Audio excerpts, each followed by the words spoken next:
Hello my dear friends, welcome to my channel Anokhi Mohabbat. और आप देख रहे हैं कुछ मोहब्बत ऐसी ही। लास्ट एपिसोड में ये हुआ रहता है कि हमारी जो नव्या रहती है वो सबको इंस्ट्रक्शंस दे चुकी रहती है कि इसका काम कैसे क्या करना है। और वो आलिया को भी बताती है कि उसे रघु के पीछे जाना है, क्योंकि रघु जो रहता है वो बहुत बड़ा ये हमारे जो कंसाइनमेंट डीलर्स रहते हैं, लाइक उसके गन्स वगैरह रहते हैं, उन सबको डिस्ट्रॉय करने का काम हमारे आलिया के ऊपर रहता है। आलिया की खुद की अपनी पर्सनल टीम भी रहती है, जैसे मैंने आपको पहले भी एपिसोड में बता चुका है। आलिया की खुद की भी टीम है और वो अपनी टीम के साथ उस काम में लग जाती है। धीरे धीरे वो कंसाइनमेंट्स जहाँ तक सप्लाई होने रहते हैं वो कंसाइनमेंट वहाँ तक सप्लाई नहीं होते हैं। मनी जो आना रहता है वो सब नहीं आता है और धीरे धीरे उनके बिजनेसेस में लॉस होने लगते हैं, क्योंकि कंसाइनमेंट बीच में से गायब हुआ रहता है। हाँ, जो कंसाइनमेंट यहाँ से एक्सपोर्ट हुआ रहता है वो एक्सपोर्ट होता ही नहीं है एक्चुअली, वो तो बीच रास्ते में ही सब कुछ गायब होने लग जाते हैं। दूसरी तरफ जो हमारी रिया रहती है वो अनन्या के साथ बिजनेस में असिस्ट करने लगती है और कहीं ना कहीं कुछ हद तक वो बिज़नेस सीख रही रहती है और उसका भी इंटरेस्ट रहता है। रिया चुलबुली भले रहती है बट वो पढ़ाई में बहुत अच्छी रहती है और इस तरीके से उनका बिजनेसेस भी बहुत काफ़ी हद तक वो संभाल रही रहती है। दूसरी तरफ जो हमारे नताशा है वो fully illegal businesses, women traffic करके जो रहता है, जो हमारा मॉशिन जो रहता है, जो वुमेन ट्रैफिक्स को हैंडल कर रहा रहता है, वो उसको हटाने के लिए पूरे लीगली तौर तरीके से पता करती है। जॉश हमारे जो रघु के पीछे लगा रहता है, जो रघु सारे के सारे गुंडागर्दी ये सब जो फैलाता रहता था वो डिस्ट्रॉय करने में रहता है। अब जो हमारी नव्या उसका मेन टारगेट जावेद के ऊपर रहता है। जावेद एक बहुत बड़ा ड्रग्स डीलर रहता है और नव्या को बहुत ज़्यादा चिढ़ रहती है ड्रग्स डीलर से, क्योंकि उसके पास में कुछ ऐसा हुआ रहता है जिसकी वजह से उसका सबसे पहला टारगेट जावेद पे रहता है और वो खुद चूसती है कि जावेद से वो खुद अपनी तरफ से निपटेगी। और वो इसमें ना आलिया को इन्वॉल्व करती है, ना जॉश को इन्वॉल्व करती है और ना ही नताशा को।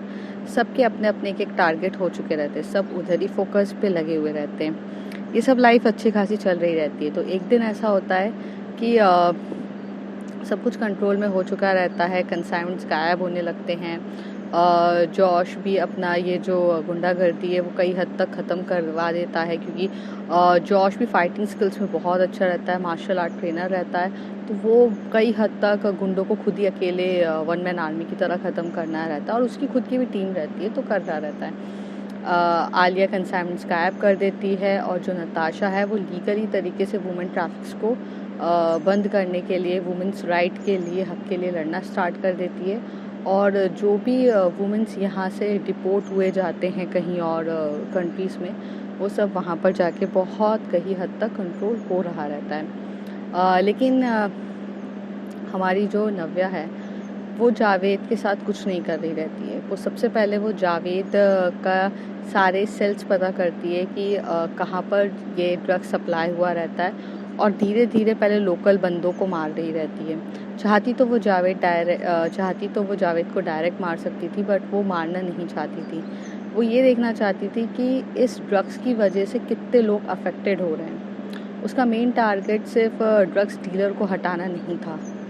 नव्या यहाँ पर ये देखना चाहती थी कि कितने यूथ हैं जो इस ड्रग्स की वजह से प्रॉब्लम में आ रहे हैं और हमारा जो यूथ सिस्टम है वो अफेक्ट हो रहा है। तो उसका मेन टारगेट था कि यूथ सिस्टम को इस ड्रग्स, इन सब इलीगल चीज़ों से भी बचाना है और काफ़ी हद तक उसे ये सब चीज़ों पे फोकस करना था। तो हमारी जो नव्या है वो हर एक चीज़ के बारे में पता करती है और नव्या के पास भी और भी पर्सन्स रहते हैं अपार्ट फ्रॉम आलिया और जॉश। तो वो उन सब से सारी चीज़ें कराती है और पहले तो वो सारे एरियाज बंद कराती है कि जहाँ पे ड्रग सप्लाई कर रहा रहता है जावेद, क्योंकि जावेद को मारना उसका मेन मोटिव तो था नहीं, लेकिन वो तड़पा तड़पा के ज़रूर मारना चाहती थी।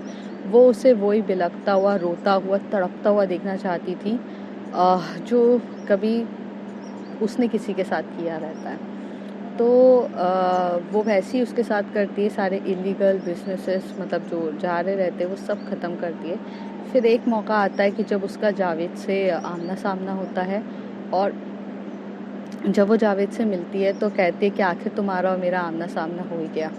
तो वो एकदम से उसकी तरफ देख के बोलता है, तुम तो नव्या हो ना?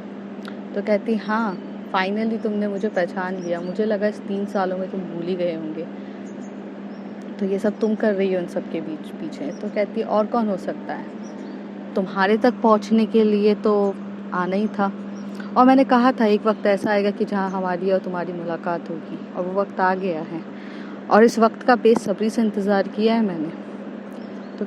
तो वो कहता है कि तुम मेरा कुछ नहीं बिगाड़ सकती हो नव्या, ना उस वक्त बिगाड़ पाई थी ना इस वक्त। तो नव्या हंसती है और बोलती है, हाँ उस वक्त नहीं बिगाड़ पाई थी, लेकिन हर बार मौका एक जैसा नहीं होता है।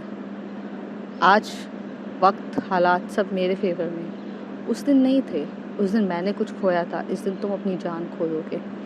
तो कहता है कि तुम कुछ नहीं कर सकती हो नव्या, बिल्कुल भी नहीं। उस दिन भी तुमने रौनक को अपने सामने खोते हुए देखा था, तड़प रहा था वो ड्रग्स के चक्कर में, सब कुछ हो रहा था, सब कुछ मैंने किया था, तुम क्या करवा पाई?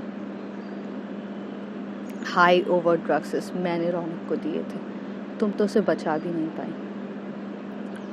नव्या थोड़ी देर सहम से जाती है और वो कुछ पुराने पलों को याद करने लगती है, और फिर उठ के बोलती है, हाँ मैं नहीं कर पाई, बट तुम लोग जो यूथ के साथ कर रहे हो, यंगस्टर्स के साथ उन्हें ज़बरदस्ती ड्रग्स दे के उनको ड्रग्स एडिक्ट बनाते हो, और ये सब चीज़ों के लिए जब रौनक ने रोकने की कोशिश करी, तुमने उसके साथ भी वही बर्ताव किया।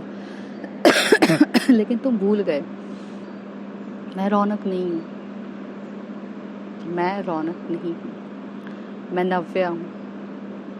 मैं वो शेरनी हूँ जो अपना शिकार बहुत ध्यान से सोच समझ के करती है। मैं बहुत कूल और काम तरीके से आई हूँ। तुम्हें क्या लगा कि मैं तुम्हारे पास आऊँगी, हाथापाई करूँगी, ये करूँगी, वो करूँगी? क्या है ना, तुम लोगों की क्या गुंडों लोगों का काम रहता है हाथापाई करके मारना पीटना, मेरा काम नहीं है। मेरा मेन मोटिव ये है कि मैं ये सब चीज़ें पूरे तरीके से ख़त्म करूँ, इसलिए मैं दिमाग भी चलाती हूँ। और सबसे पहले तो तुम देख लोगे कि तुम्हारा बिजनेस तो पूरे तरीके से डिस्ट्रॉय किया है। अब तुम हो या ना हो, किसी को कोई फ़र्क नहीं पड़ता। किसी को मारना हो ना तो उसके सबसे इम्पोर्टेंट चीज़ छीन लेते हैं। अगर मछली को मारना है तो पानी से हटा देते हैं, और अगर तुम्हें मारना है तो तुमसे तुम्हारा बिजनेस छीन लिया मैंने। जाओ जाओ, फ़ोन करो जहाँ जहाँ कर सकते हो, एक कॉल करो, कोई तुम्हें बचाने नहीं आएगा, तुम ऐसे ही तड़पोगे। और आज तुम जिस तरीके से तड़प रहे हो ना, ना तुम्हारे पास आजू बाजू वाले लोग खड़े तुम्हें बचाने के लिए, ना तुम्हारे पास पैसा है और ना तुम्हारे पास कुछ है। ये तड़पना वो ड्रग्स दी हुई तड़प से भी कहीं ज़्यादा है, और मुझे कितना अच्छा लग रहा है तुम्हें इस तरीके से देखते हुए। पता है कितना सुकून मिल रहा है मुझे। और वो ऐसे करके उसे बोल रही रहती है। फिर वो जावेद बहुत गुस्से में आ जाता है, और वो नव्या के ऊपर मारने की कोशिश करता है, बट नव्या पहले बहुत अच्छे से उसके साथ खेलती है, और खेलने में बस वो मारा रहता है और वो अपने आप को प्रोटेक्ट करती है, उसको एक थप्पड़ भी नहीं मारती। फिर वो इतने गुस्से में आती है कि वो अपना लेग से उसके चेस्ट पे मारती है, और वो ही हाई लेवल के ड्रग्स के डोज उसको इंसर्ट करती है। मतलब उसको पूरे हाई लेवल के ड्रग्स से डोज दिए जाते हैं, जिससे अगर ज़्यादा लेवल हुआ तो हार्ट फेलियर हो सकता है, लेकिन वो धीरे धीरे देती है। 15-15 मिनट में वो ड्रग्स मांग रहा रहता है, फिर ड्रग्स नहीं देना। ऐसे करके वो जावेद को मारती नहीं है, वो अपने साथ उसे एक गोडाउन में ले जाके, उसका वेयर हाउस रहता है, वहाँ पर जाके उसको कैद करके रोज़ धीरे धीरे थोड़ा थोड़ा ड्रग्स देती है। फिर वो ड्रग्स के लिए उसे तड़पाती है, और करीब ऐसे वो पूरा 1 वीक उसके साथ करती है। जब वो लास्ट में 1 वीक के बाद उसकी हालत ख़राब हो जाती है, तब वो मारती है। ये नव्या का पहला ऐसा चीज़ था जिसका उसका पर्सनली बहुत ज़्यादा जावेद से लड़ाई थी। ऐसा नहीं था कि उसकी मुंशिक, मोहसिन और बाकी लोगों से लड़ाई नहीं थी, बट जावेद से उसका पर्सनली बहुत ज़्यादा लड़ाई या गुस्सा थी जिसके लिए उसने उसे चुना रहता है। और जैसे जैसे ये खबर सब जगह पहुंचती है कि ऑलरेडी सब कुछ ऐसा हो चुका है, तब हमारे मिस्टर मल्होत्रा को समझ में आता है कि उसके हाथ से पूरी की पूरी चली गई है। तब हमारा पीए वो बहुत ज़्यादा स्मार्ट रहता है, वो कहता है कि अब आप वोट्स अगर जीतने जाओगे ना तो आप ऐसे तो कभी जीत नहीं सकते हो, क्योंकि पैसे बचे नहीं हैं, पावर रही नहीं है, पॉलिटिकल पार्टी आपके ऊपर इतना दबाव डाल रही है, आपकी खुद की पार्टी आपको सपोर्ट करना नहीं चाहती है, और जिस तरीके से हालात है ना, जिन लोगों पे भरोसा करके आप ये पैसे वैसे की बात कर रहे तो कुछ नहीं होने वाला है। तो मिस्टर मल्होत्रा एकदम से सिर्फ गुस्से से देखता हुआ बोलते कि तो क्या करूँ, नाचूँ मैं यहाँ पर बैठ के, मैं कर तो रहा हूँ, अब क्या कर सकता हूँ। कहते थोड़ा दिमाग भी लगा लिया करो, हर टाइम तो एग्रेसिव होते हैं। देखो आपकी बेटी जो है वो तो नव्या के साथ चली गई है। तो वो कहता है हाँ तो क्यों ना आप यूथ को अपने पास अट्रैक्ट करो, सोसाइटी में एक अपनी अच्छी इमेज बनाओ, बताओ कि आपको कोई फ़र्क नहीं पड़ता है कि लोग एक दूसरे से प्यार करते हैं। आपने एलबीजीटी कम्युनिटी सुनी होगी, अरे आपको क्या पता, छोड़ो। आपकी बेटी भी एलबीजीटी कम्युनिटी से बिलोंग करती है, क्योंकि आपकी बेटी एक लड़की से प्यार करती है, तो क्यों ना आप उसकी शादी करा दो। तो कहते कैसी भाईदा बात कर रहे हो, मैं अपनी बेटी की शादी उस नव्या से कराऊंगा, तुम्हारा दिमाग तो ठीक है। तो कहते यही तो प्रॉब्लम है, गुस्सा होने के अलावा और कुछ आता है, शांति से ध्यान दो, चुपचाप अगर अपनी बेटी की शादी पब्लिकली अपने उसकी लवर से करा दोगे तो कहीं ना कहीं यूथ आपको सपोर्ट करेगा। एलबीजीटी कम्युनिटी को आप इम्पोर्टेंस दे रहे हो, आप नए रिवैल्यूएशन लेकर आ रहे हो, हाँ, लोगों के अंदर प्यार के लिए ममता जगा रहे हो, प्यार ये सब जगेगा, लोगों को लगेगा कि हमारा जो होम मिनिस्टर है वो कितना अच्छा है, जो हर चीज़ के लिए सपोर्ट करने के लिए बैठा है, हर एक चीज़ कर रहा है। मतलब अपनी पार्टी अगर बचाना चाहते हो तो लोगों को मार सकते हो, लेकिन अपनी बेटी की शादी उसके लवर से नहीं करा सकते हो। करा दो, इसी बहाने आपको सिंपैथी, वोट, लव, अफेक्शन। पहले पता है क्या होता था, पहले के ज़माने में ना इतना इश्यूज होते थे ना कास्ट को लेकर, तो हमारे यहाँ के पहले के नेता करते क्या थे, कास्ट का मुद्दा उठाकर वोट्स जीतते थे।